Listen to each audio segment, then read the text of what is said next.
Isang mapagpalang araw po sa ating lahat. Ako po si Charles at welcome po sa aking daily devotion.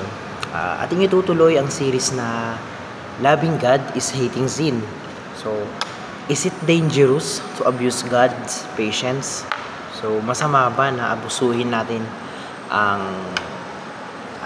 pagpapasensya ng ating Panginoon sa atin? No? So, ating tatalakayin ang Habakkuk chapter 1 verse 12 to 13.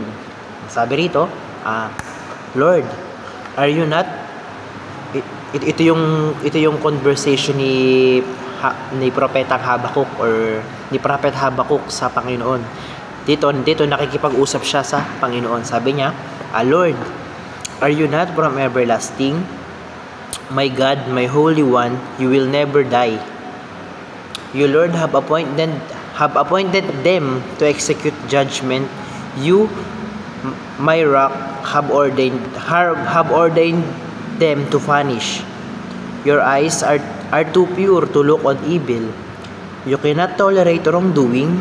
Then why you tolerate the treacherous? Why are you silent while the wicked swallow up those more righteous than to themselves? So itong verse na to, nakikipag-usap si propetang Habakkuk sa Panginoon na dito nangyayari na pinaparusahan or parang sinasabi dito ni propetang Habakkuk na oo Lord, makasalanan kami. Oo Lord, makasalanan yung bayan kong Israel. Pero bakit ginagamit mo yung bayan ng Babylonia na mas masama pa sa amin para parusahan kami? So ganun yung parang ganito yung nagiging talakayan nun, yung pag-uusap ng Panginoon tsaka ni Habakkuk na sabi niya, Lord, mas masama pa sa amin yung lugar ng Babylonia. Bakit yun ang gagamitin mo para parusahan kaming Israel? Sabi niya, oo, masama kami Lord. Pero bakit yung mas masama pa ang gagamitin mo para turuan kami ng leksyon? Bakit mo kukonsintihin yung mga masasamang yun? Bakit mo hahayaan or magpapatuloy sa kasamaan yung masamang bayan ng Babylonia para parusahan kami? So yun yung nagiging pag-uusap ng Panginoon at ni Habakkuk, ni propetang Habakkuk. So punta tayo sa unang katuruan. Sabi dito, God does not tolerate evil. So ang Panginoon ayaw niya sa kasalanan. Kinamumuhian ng ating Panginoon ang anumang kasalanan dito sa mundo. Kumbaga, wala tayong nagagawa. Lahat ng kasalanan ginagawa natin ay ginagawa natin sa harapan ng Panginoon. And yung mga kasalanan na yun ay hindi tinotolerate ng Panginoon. Hindi tayo kinukonsinte ng Panginoon. Marahil ngayon may mga sabihin natin na may mga masamang tao na hayahayang buhay, ganon na nakakatakas sa batas.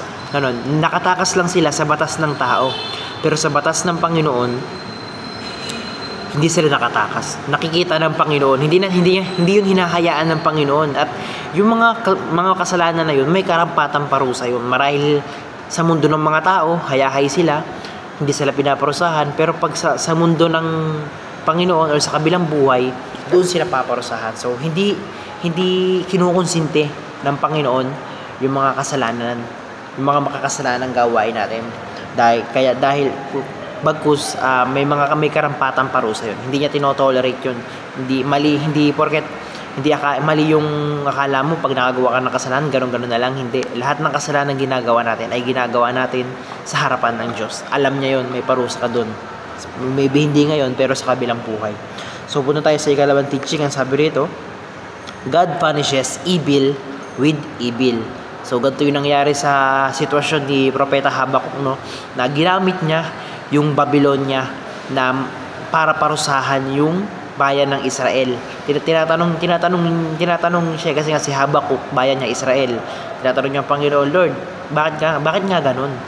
Mas masama pa yun eh. Mas masama pa sa amin tong mga taong to eh. Bakit ito yung ginagamit mo para parusahan kami? So yun nga, God punishes evil with evil. Ganun magparusa ang Panginoon sa mundong ito. Kung masama ka, pwede siyang gumamit ng taong mas masama pa sa'yo para parusahan ka. So, punta tayo sa ikatlong teaching. Ang sabi dito, God ordained the defeat of evil. So, ang Panginoon Diyos, nakatalaga na. So, parang alam ng talagang nakatadhana na, tinadhana na ng Panginoon or pinangako na ng Panginoon na yung evil or yung kasamaan sa mundo ay matalo, ay madipit. So, marahil kung ikaw masama ka or kung ikaw hindi ka mabuting tao, ganun or halangang bito ka mo, something like that, merong dipit na naghihintay sa'yo, merong talo na nag-aabang sa'yo. Marahil hindi mo makukuha ngayon sa mundo ng mga tao, pero sa batas ng Diyos or sa kabilang buhay, hindi ka makakatakas. Meron sa'yong naghihintay na pagkatalo, ganun.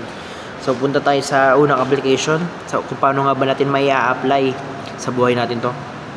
Do not tolerate evil. So, kung ikaw man, meron ka pang ginagawang kasalanan ngayon or namumuhay ka pa sa kasalanan, itigil mo na. Or wag mo nang konsintihin yung sarili mo. Wag mo nang lokohin yung sarili mo na tama yung ginagawa mo, ganun. Or pwede rin, kung may kasalanan yung na nagagawa yung kapatid mo, nanay mo, tatay mo, ikaw bilang anak ng Diyos, wag mo i-tolerate, wag mo konsintihin. Maging ikaw yung paraan para maitama nila yung mga kasalanan nila. So, do not tolerate evil. Kahit anong uri na kasamaan. Basta mali, wag mo konsintihin. So, punta tayo sa ikalawang application. Ang sabi, do not abuse God's patience. Oo, ang Diyos natin mapagpatawad. Ang Diyos natin, kumbaga, ang Diyos natin mapagmahal yan. Pero wag natin aabusuhin. Na to the point na, kumbaga, isipin natin na merong binibigay. Meron lang binibigay ang Diyos sa atin na oras na, bibigyan kita ng pagkakataong magbago, ganito. Bibigyan kita parang sabihin natin, bibigyan kita magbago. May bibigyan kita ng pagkakataong magbago and humingi ng kapatawaran sa kasalanan mo sa hanggang ngayong linggo, hanggang ngayong taon, hanggang ngayong ano. Kumbaga merong palugit. Merong palugit doon na merong palugit na ibibigay sa atin ng Panginoon para ayusin yung mga buhay natin. And ayun, wag natin yung abusin. Wag natin yung tawag doon, abusuhin yung pagkakataong yun. So, punta tayo sa ikatlong application na sabi, do not wait for God discipline. So, ikaw kung makasalanan ka na, huwag mo nang hintayin yung parusa. Huwag mo isipin, ay, nakagawa na ako ng kasalanan. Oo, paparusahan na ako. May parusa na sa akin sa impyerno namin. Naghihintay. Kaya, hintayin ko na lang mamatay ako. Hintayin ko na lang yung parusang yun. Kumbaga, mali yun na. Kumbaga, ngayon, kung ikaw may kasalanan or alam mo na makasalanan tayo. Pero ngayon, huwag na natin hintayin yung parusa. May pagkakataon pa para magbago. May pagkakataon pa na magrepent. May pagkakataon pa na itama yung mga maling yun. May pagkakataon pa na maituwid yung mga kasalanan iyon. So, ayun. Doon na natatapos ang devotion ko sa araw na ito. Napakarami ko natutunan. Thank you, Lord. Glory to God. Maraming salamat po.